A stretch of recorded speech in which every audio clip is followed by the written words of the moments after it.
Salut à tous, CryptoCodeCraft. Aujourd'hui, on va voir ensemble comment compiler un programme en C. Vous allez voir, c'est pas si compliqué. Allez, c'est parti. Ok, alors ici, comme vous avez pu le voir, si vous étiez attentif, j'ai déjà créé au préalable donc un dossier appelé compiler en C. Donc si je l'ouvre, dedans j'avais déjà créé un fichier main.c. Là, ça c'est le main.exe parce que on va pouvoir le supprimer pour l'instant. Là après le reste, parce que ça, vous en souciez pas, c'est normal. Donc on va venir l'ouvrir avec Visual Studio Code. Je le rappelle, là je suis donc sur Windows 10. Je vais vous faire en seconde partie, je vais vous montrer sur Linux. Alors il faut savoir pour la petite anecdote, c'est que, donc ça vous en souciez pas pour l'instant. Pour la petite anecdote, en fait, c'est qu'à la base, je voulais cette vidéo-là, je voulais la faire en fait pour montrer que Windows, en gros, c'était un peu de la crotte pour coder en C avec Visual Studio Code, que c'était vraiment galère. Mais en fin de compte, c'est parce que tout simplement, la manipulation que je vais vous montrer, elle demande en fait sûrement de redémarrer l'ordinateur, et donc comme je n'avais pas redémarré l'ordinateur, ça risquait pas de fonctionner. Et là, donc, je vais vous montrer la bonne manipulation. Ok, donc ici, on va déjà venir faire le code minimal, donc pour le langage C. Je ferai sûrement une série de vidéos sur le langage C, ce sera sûrement, voilà, ça on va dire que c'est l'intro à la série de vidéos. Bon, ça n'arrivera pas tout de suite, hein, parce que là, bon, je finis ma série comme vous l'avez vu. Donc sur HTML, CSS, donc ça là, ce que j'appelle, j'appelle une librairie, donc j'include donc une première librairie, donc c'est la librairie stdio.h. Mais en fait, par défaut, elle n'est pas présente sur Windows, en particulier Windows 10. Donc il va falloir... Là, la librairie que je vais appeler, celle-là, elle n'est pas indispensable. Je la mets juste histoire 2 parce que bon, c'est conventionnel. Et bon, c'est pas obligatoire. Donc là, déjà, premièrement, vous, si vous n'avez pas... en fait, il va falloir venir télécharger MingWG, là. En fait, si vous l'avez pas, vous n'aurez pas ça. Et ça va vous mettre en souligné rouge. D'accord? Donc ensuite, ça, là, on vient faire une fonction qu'on va appeler main. Ok, la fonction main. Une fonction, ça prend toujours comme ça. Ça vous la met en bleu. D'ailleurs, avant cela, les extensions. Alors, les extensions qu'il vous faut, on va mettre ça en grand, hein, pour le langage C. Donc déjà, vous tapez C, bon, là, vous l'avez déjà là. Hein. Donc, pour compiler, il va nous falloir l'extension. Donc, c'est celle-ci, là. Il va falloir cette extension-là. C'est /C++, Microsoft. Celle-là, vous voyez, elle a énormément de téléchargements, 41 millions. Donc, c'est énorme. 41 millions et demi. Hop là, petite coupure pour petit pull. Ensuite, vous pouvez prendre celle-ci aussi, si je me trompe pas. Par contre, ce que vous pouvez prendre après, c'est... Ah voilà. C'est ça, là. C'est en fait... Attendez, c'est compiler. Alors ça, sinon, ça, c'est si vous avez l'intention de faire du C et du C++, en général, c'est le cas. Quand on fait du C, après, on va aller dans le C++. C'est pas mal. Tac, par contre, voilà, c'est les snippets. Les snippets, en général, ça va vous servir... En fait, ça va vous aider à coder. Moi, c'est celui-là, je pense, qui m'affiche la colorie syntaxis. For loop snippet...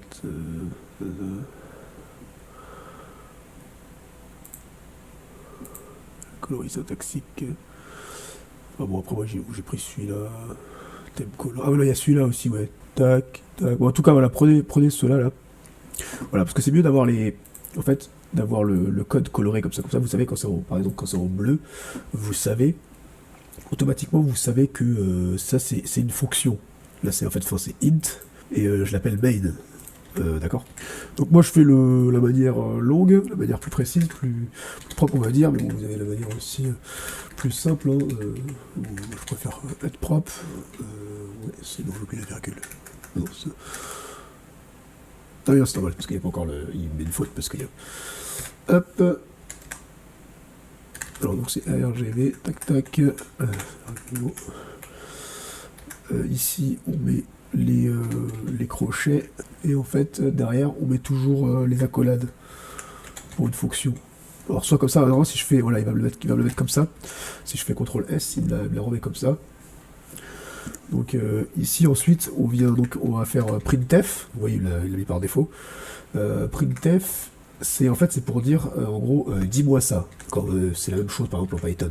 C'est printf aussi qu'on met si je ne me trompe pas. Et donc là on va tout simplement dire un petit hello world. Ce sera juste ça le programme en fait, ça sera juste un petit low-up, tu peux mettre un point d'exclamation. Par contre, sur le point d'exclamation derrière, il faut mettre un anti-slash. On met l'anti-slash n. Ici, on met toujours point virgule pour dire que la fonction est terminée. Et par contre, il faut toujours, comme c'est du C, langage de bas niveau, il faut toujours faire un return 0, c'est pour dire en gros la valeur 0, c'est pour dire tout est ok. Voilà. Donc là, on sauvegarde. Et en fait, vous là, vous aurez sûrement, si vous n'avez pas téléchargé Bing là, GW là, vous aurez, ça sera souligné en rouge tout ça. Donc, je vais vous montrer maintenant pour remédier à ce problème. Je vais vous montrer déjà comment on télécharge Bing GW. Vous voyez, moi je l'ai ici là, je sais pas si vous voyez comme bien. Moi je l'ai ici. Je l'ai mis. D'ailleurs, je vous recommande de mettre dans les programmes. Ok, alors donc il vous faut aller sur ce site là, que je vous mets bien sûr sous la description. Et donc il faut descendre. Donc c'est winlibs.com. Il faut descendre ici. Et le mieux c'est de prendre les dernières versions là. Donc si votre système il est en 32 bits, donc vous prenez celle-ci, c'est mieux. Là en fait c'est sans LLVM, Clang, etc. On n'a pas besoin. Donc vous prenez en fait celle-ci si vous êtes en 32 bits, ce qui est rare de nos jours. Ou sinon, comme en 64 bits comme moi, vous faites voilà, vous prenez celle-ci, donc vous faites un clic droit, hein, tac. Donc c'est du zip, du point zip. Voilà. Ou vous l'avez si vous voulez, donc en 7 zip, c'est un peu plus compressé encore. Voilà, mais si vous n'avez pas de gestionnaire qui vous permet d'ouvrir ces fichiers-là, c'est pas la peine.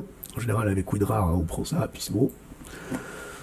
Voilà, donc ça c'est fait, une fois que vous avez téléchargé ça. Donc comme je vous disais, je vous invite à venir l'installer. Le mieux, c'est de venir ici, en fait, toujours, si vous êtes en 64 bits, vous mettez ça dans programme tout court, là, programme avec un S. D'accord? Si c'est en 32 bits, vous mettez bien sûr programme x86. Ok, donc là, et vous le mettez ici. C'est le mieux pour vous y retrouver. Ou si vous voulez, vous pouvez le mettre directement ici. Peu importe. Mais bon, voilà. Et en fait, ici, si vous venez l'ouvrir, je vous montre un truc. Okay. Toi, ONBC. Ici, en fait, donc comme je vous disais, ce sera souligné en rouge. Vous aurez même une petite ampoule où vous pourrez cliquer dessus pour mettre include pass machin truc là. Et en fait, ça va venir vous créer. Je vous mettrai peut-être une petite capture en fait de ce de quoi je parle. Ça va venir vous créer en fait ce fichier là. Et dedans en fait, il faudra venir mettre en fait soit comme ça. Alors après, vous n'êtes pas forcément obligé. Hein. Ça c'est au cas où en fait si ça fonctionne pas. Après en fait avoir téléchargé MidGW là, MidGW là, je sais pas comment on dit. Vous aurez cette manip à faire. Donc la manip c'est comment? C'est qu'il faut aller chercher là-dedans. Donc ouais, il faut revenir un cran en arrière en fait à la racine hein, du dossier. Tac. Et donc c'est dans alors faut que je retrouve. Bien, je l'ai là. En fait, il va falloir en fait venir mettre le chemin. Donc en fait c'est dans programme.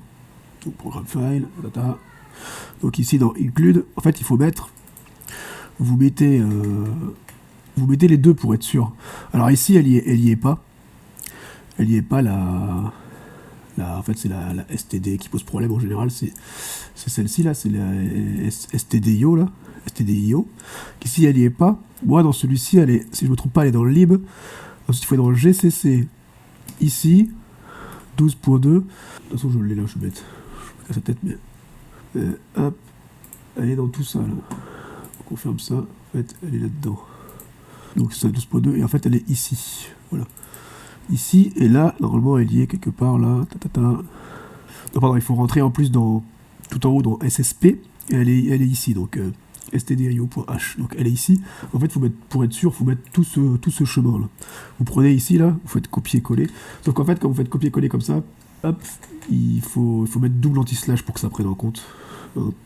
Voilà, donc il faut mettre à chaque fois double anti-slash. Hein. C'est Alt-GR8, hein, les anti-slash. Hein.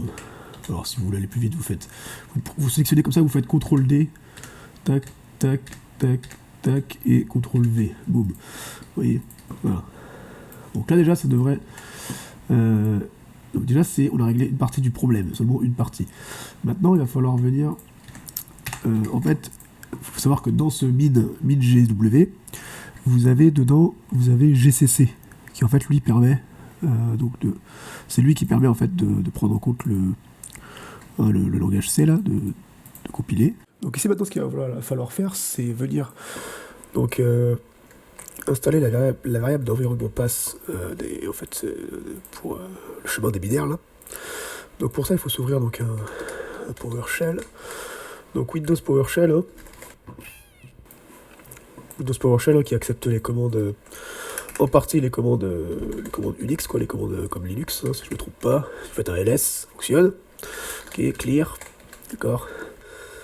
Donc ici, si vous faites par exemple, vous en fait, si c'est votre première installation, si vous faites un GCC, parce qu'en fait c'est pour venir inclure dans la variable d'environnement, en fait dans Windows si vous préférez, bon je ne vais pas rentrer en détail, mais venir inclure en fait GCC qui permet donc de compiler le code, le C en fait. Si vous faites un GCC-V, vous n'aurez pas ça, vous aurez un code d'erreur sûrement, ok. Pour ça, en fait, il faut prendre donc, alors attendez, je vais vous mettre un autre affichage, ou bien que vous voyez par exemple grande icône. En fait, ici c'est les binaires, donc il vous faut prendre tout ce chemin là, le chemin des binaires. Déjà vous faites un premier copier-coller ici, et donc vous venez ici dans vous tapez environnement, voilà, vous modifiez les variables d'environnement système. Ici, il m'ouvre sur votre écran, c'est parce que c'est mon écran principal. Vous faites variable d'environnement là. Vous voyez, hop, dessus. Vous allez dans pass ici. C'est pas ici, pardon. Ça c'est user, c'est plutôt. Ça c'est utilisateur, c'est dans la variable système. Donc ici, vous faites un double clic, tout simplement. Et vous voyez, moi je l'ai ajouté là. Je vais vous montrer, on va le supprimer. Je vais faire un nouveau. En fait, vous l'ajoutez, vous faites hop, OK. Et en fait, après, vous faites OK. Et là, en fait, il faudra redémarrer votre ordinateur pour qu'il la prenne en compte. Normalement. Voilà. Moi, ça m'avait causé problème la première fois parce que j'avais pas redémarré l'ordinateur. Ensuite, ici, votre code, là, cette fois-ci, il va fonctionner. Et si vous faites donc après avoir redémarré l'ordinateur, c'est mieux. Alors ça, vous n'êtes pas obligé de la mettre, comme je vous le disais, hein. Normalement, ça pose pas de problème. Donc vous faites CTRL-S pour sauvegarder, pour être sûr. Et donc ici, vous venez juste faire play, là, vous voyez, compile run avec ces choses là, compile with défaut. Alors moi je fais soit défaut flag, soit vous faites, vous pouvez faire run avec celui-là aussi. Si je me trompe pas, ça marche. Tac, bon c'est pareil, est-ce qu'il fonctionne comme ça? Alors là il dit que c'est successfully. Ouais, c'est successfully, mais est-ce qu'il l'a envoyé le truc? Bon, vous faites juste ça sinon. Ah, là il le prend. Attendez, hop. Ah oui, il a mis comme ça la print. Hello, ouais. On va faire comme ça. Là il a carrément tout. On va faire comme ça. Et là en fait, vous voyez, il l'a envoyé. Il a mis Hello World. Vous voyez le Hello World? Donc ça veut dire que ça fonctionne. Hop, bon, il l'a remis 2 fois. Ouais, mais c'est parce que j'ai cliqué 2 fois. Oui, j'avais cliqué, oui, j'avais déjà fait une première fois, donc là en fait, il l'a, voilà. Hop, vous voyez. Donc là, ça fonctionne, vous voyez.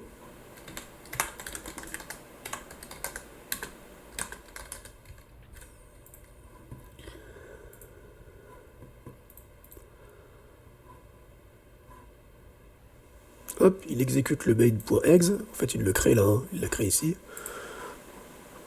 Et hop, bonjour à tous. Bon, alors voilà, il faut mettre pareil, il faut mettre un symbole là pour. Parce que sinon il me met là, ouais. Oh, je sais plus c'est quoi, mais bon. Voilà. Donc maintenant, je vais vous montrer dans l'autre monde.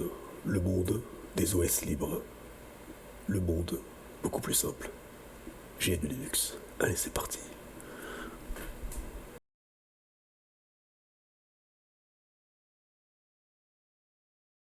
Ok, alors nous voilà passés sur mon Manjaro Linux, donc c'était sur mon autre disque dur, hein, enfin mon SSD.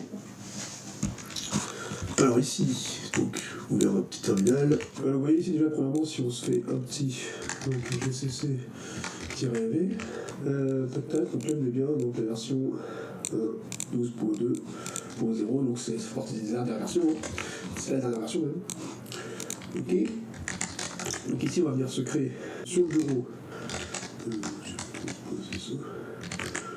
Voilà. Donc on va venir se créer un dossier, tel qu'à dire, je sais pas moi. Hop, tac, voilà. Voilà, il est là. Il est ici. On va venir faire ça. Bon, je m'en fous de ça, je m'en fous. Bon, bref.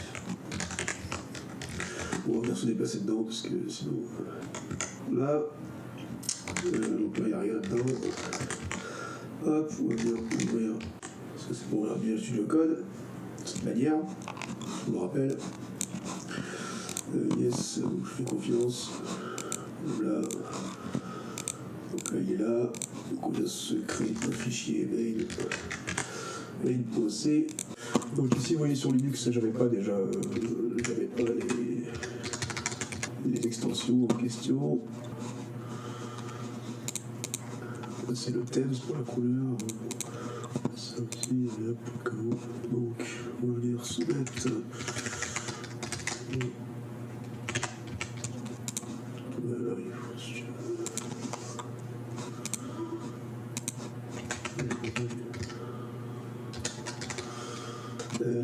c'était la prendre directement. Tac. Ah bon? Comment ça? Tu peux pas te. Ah mais pourquoi il ne veut pas me le prendre lui? J'ai pas le. Oh, c'est quoi ce délire? Alors déjà au passage je vais mettre cette extension là, c'est juste pour la couleur du thème. Donc, du coup c'est bon, voilà, il a pris en compte là la coloration syntaxique, si je ne me trompe pas. Alors pareil. Alors pour moi il faut mettre la ligne H. Hop, ensuite il faut int main.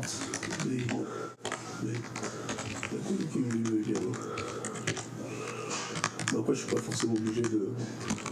Bon, je vous passe ça. Donc, vous voyez comme ça ici, je vous ai mis la version la plus minimale de ce code minimal là.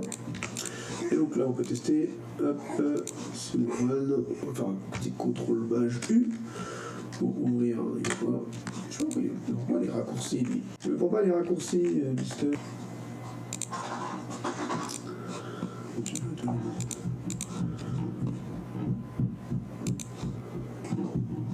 Ah oui, il faut mettre le JSON. Hop. Alors veuillez m'excuser, donc c'est bien cette extension là, il faut bien la mettre, donc c'est bien la C/C++ compile run, donc c'est celle-ci, et là vous faites ici, ou ça vous faites directement là, donc voilà, compile successfully, ok. Donc voilà, c'est tout pour cette vidéo. Alors, si ça vous a plu, n'hésitez pas à vous abonner, à liker également. Vous pouvez retrouver toujours pareil, tous les liens importants et utiles sous la description, je vous le rappelle. Et voilà, allez voir parce que voilà, si vous voulez acquérir comme moi une autonomie au niveau spirituel, informatique et naturel, rejoignez-moi sous la description. Il y a tous les liens qu'il vous faut. Allez, ciao et Dieu vous bénisse. Allez, à plus.